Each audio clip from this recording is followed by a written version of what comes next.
함진규 TV 시청자 여러분 안녕하십니까? 함진규입니다. 아직 함진규 TV의 구독자가 아니신 분은 화면 아래 구독 버튼과 좋아요 꾹 눌러서 함진규 TV를 응원해 주세요. 더 유익한 내용으로 여러분께 보답하도록 노력하겠습니다. 고양이 애호가들은 이렇게 말할 것 같습니다. 고양이와 컴퓨터는 한 가지 공통점이 있습니다. 바로 둘 모두 인터넷을 지배하고 있다는 것이죠.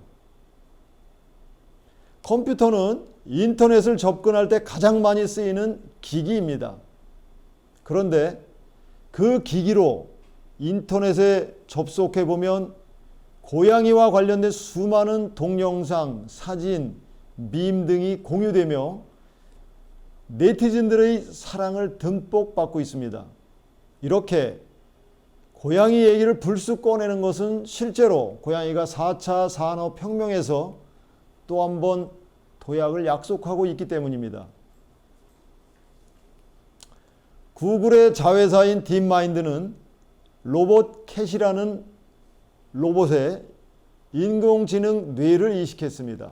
물론 이제 막 시작되는 단계라 인터넷을 지배하지 못하지만 인공지능이 가지고 있는 자기학습 능력을 물려받아 미래 세계를 향해 큰 폭으로 한 걸음 더 내디딘 것은 분명합니다. 대형 언어 모델의 기술을 활용하는 딥마인드 팀은 30명 이상의 연구 직원으로 구성되어 있으며 자체적으로 성능 데이터를 구축함으로써 새로운 작업을 빠르게 학습할 수 있는 로봇 고양이에 대한 중요한 진전을 이뤘습니다. 딥마인드에 따르면 로봇캣은 선순환 구조의 훈련 시스템을 갖추고 있습니다. 로봇캣이 새로운 일을 많이 배우면 배울수록 학습하는 능력도 점점 향상됩니다. 지금까지 로봇은 대부분 사전에 프로그래밍된 특정 작업만을 수행해 왔습니다. 챗봇에 주로 사용되는 대형 언어 모델을 접목함으로써 로봇의 기술 범위가 확장되기 시작했지만 방대한 양의 데이터로 학습을 시켜야 하기 때문에 엄청난 시간이 소요되었습니다. 딥마인드는 로봇캣이 다양한 모양의 퍼즐 조각을 맞추거나 과일을 그릇에 담는 등의 새로운 작업을 빠르게 학습할 수 있다고 밝혔습니다.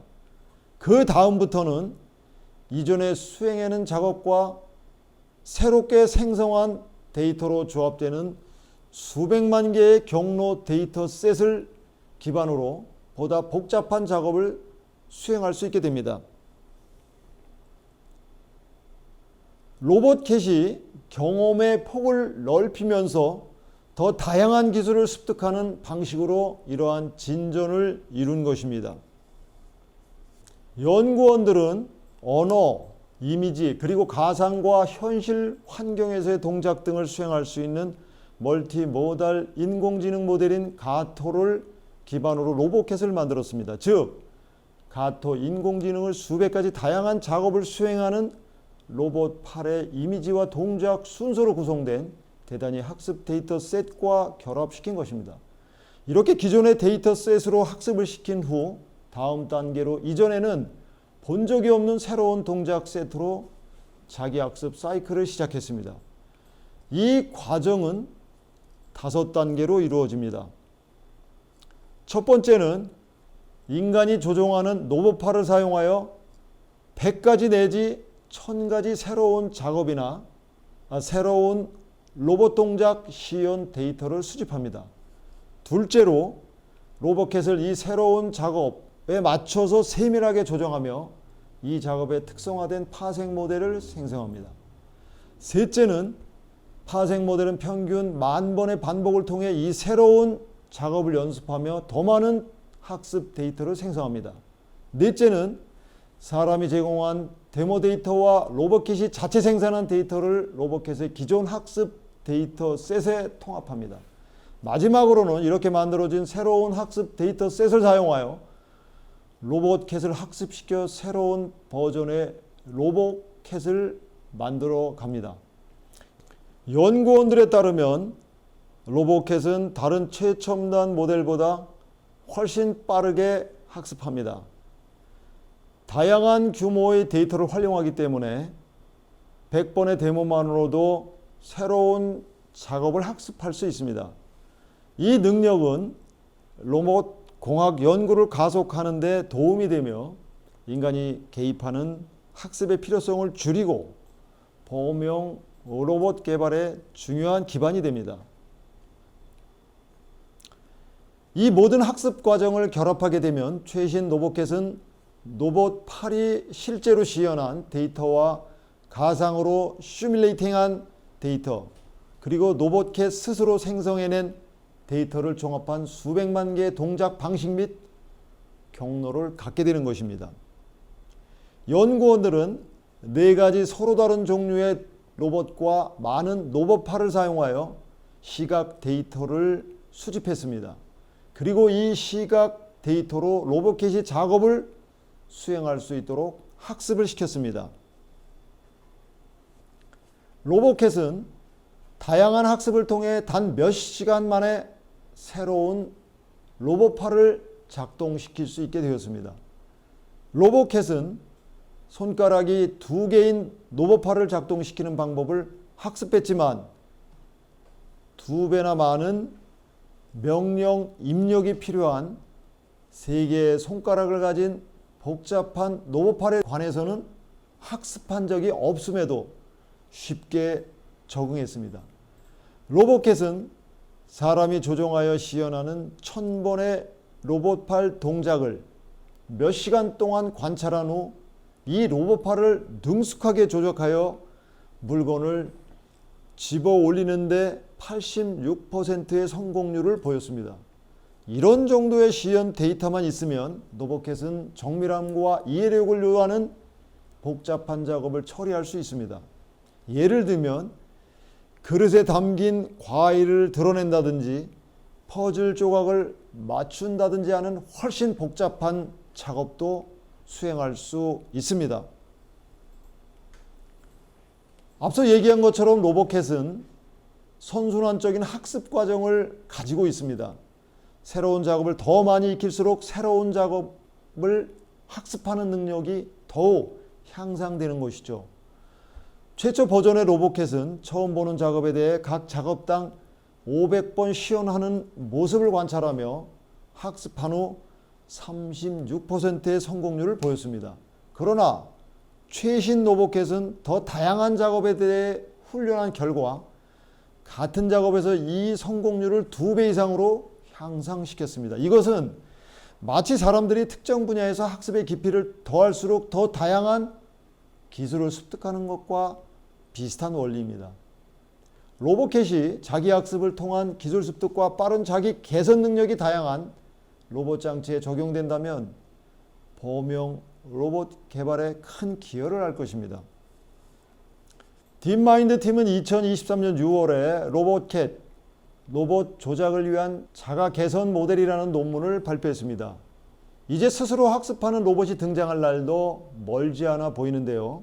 그렇다면 이러한 로봇들은 결국 인간의 개입 없이 스스로 학습하고 판단하고 동작하게 될까요? 이 질문은 이미 100년 전인 1921년에 체코 작가 카렐 체펙의 연극 로시움의 범용 로봇에서 다루어졌습니다. 로봇이라는 말도 이 극작에서 처음 사용된 신조어였습니다. 체코로 농노의 강제 노동을 뜻하는 로보타에서 나온 말입니다. 이 연극은 인간들이 합성 유기물로 만들어진 인공인간인 로보티를 생산하는 공장에서 시작됩니다. 여기서 로봇은 기계적인 단순한 로봇이 아닌 인공의 살과 피를 갖춘 생명체입니다. 이런 유기체 로봇 개념은 작가가 비유기체인 기계 로봇 아이디어에서 변형한 것입니다. 이러한 유기 생명체 로봇은 후에 안드로이드라는 이름으로 바뀌게 됩니다. 1982년에 개봉한 영화 블레이드 러너의 원작인 필립 딕 소설 안드로이드는 전기 양을 꿈꾸는가가 그 대표적인 예입니다. 우리가 쓰는 휴대폰의 운영체계인 안드로이드도 그 이름에서 따온 것입니다. 아무튼 로슘의 범용 로봇이라는 연극 시나리오는 로봇 공장에서 발생하는 사건을 중심으로 전개됩니다. 공장의 주인 로슘 박사는 인간의 노동력을 대체할 수 있는 완벽한 로봇을 제작했습니다. 이 로슘 로봇들은 인간과 유사한 생명체로 개발되었으며 단순 노동에서부터 군인까지 기존의 거의 모든 인간의 노동을 대신할 수 있습니다. 생산력으로 따지면 인간보다 월등히 뛰어납니다. 그 덕분에 노동 비용을 80%나 줄였습니다. 문제는 로봇들이 감정과 이해력을 발전시키면서 인간과의 관계에서 충돌과 갈등이 발생한다는 것입니다. 로봇들은 자신들이 인간과 동등한 권리를 갖는 것을 요구하기 시작하고 인간들은 로봇들이 지배적인 위치에 들어가서 인간을 멸종시킬 수 있다는 불안감을 느끼게 됩니다. 이를 방지하기 위해 로봇들을 파괴하고 로봇 생산 공장이 있는 로스텐버그의 섬을 파괴하기 위한 계획을 세우게 됩니다.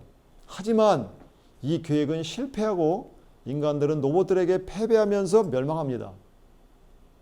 처음에는 인간들을 위해 일하고 기쁘게 여기던 로봇들은 반란을 일으키며 인류의 멸종을 초래한 것입니다.